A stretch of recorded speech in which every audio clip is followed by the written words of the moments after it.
నేను అంటున్నా ఇలా మేము హిందువులం అంటున్నారు. ఏం రాముడు మీకు చిన్నయ్యా? సీత మీకేమైనా చిన్నమ్మారా? లేకపోతే రాముని వంశంలో ఏమైనా పుట్టినరా మీరు? వీనికి హిందూ అంటే తెలియదు, హిందూ మతం ఎప్పుడు పుట్టిందో తెలియదు, రాముడు ఏం చేసిందో తెలియదు. ఇవాళ నేను అంటున్నా, మోడీ సీత కొరకు రాముడు ఎంత విలవిలలాడిండో మేము చూసినాం.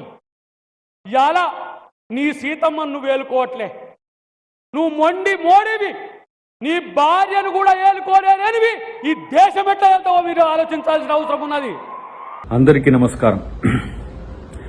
మొన్న నిర్మల్లో జరిగిన సమావేశంలో మాట్లాడిన మాటల్ని కొంతమంది దుర్మార్గులు వక్రీకరించి ఫేక్ను క్రియేట్ చేసి క్రాప్ చేసి రాముణ్ణి నేను తూలనాడినట్టుగా ప్రచారం చేసేదాన్ని నమ్మొద్దని నేను విజ్ఞప్తి చేస్తున్నా. మా సగర సంఘం మిత్రుడు శేఖర్తో పాటు చాలామంది నాకు ఫోన్ చేసి అన్న విషయంలో వీళ్ళు తప్పుడు ప్రచారం చేస్తుండ్రు కాబట్టి నువ్వు వివరణ ఇవ్వాలని చెప్పి అన్నందుకు మేము ముందుకు వచ్చిన.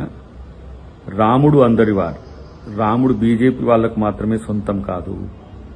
అదే విషయాన్ని నేను చెప్పిన దాంట్లో చాలా స్పష్టంగా రాముణ్ణి మొక్కుడే బీజేపీని తొక్కుడే అన్న దాన్ని కూడా పక్కన పెట్టేసిండ్రు. సో ఆ కసిని అమిత్ షాను మోడీని రాజకీయ విమర్శలు చేస్తే అది రాముని మీదకి తెచ్చి రాజకీయ పబ్బం గడుపుకోవాలనుకుంటున్నారు.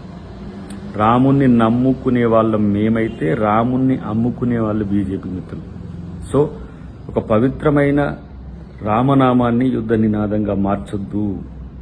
ఇది ప్రపంచంలో ఉన్న రామభక్తులను వంచినట్టే అనే విషయాన్ని బీజేపీ ఆర్ఎస్ఎస్ మిత్రులు గమనించాలని విజ్ఞప్తి. అన్నిటికంటే ముఖ్యంగా ఈరోజు రాజకీయాల కోసం మతాన్ని అసలు వాడొద్దని ఎలక్షన్ కమిషన్ చెప్తున్న వాళ్ళు పదే పదే అది వాడుతున్న పరిస్థితిని గమనించాలి. కాబట్టి రాముని భక్తుల మనోభావాలు ఎప్పటికీ అద్దంకి దాయకర దెబ్బ తీయడం చెప్పి తెలియజేస్తూ జై సీతారాం.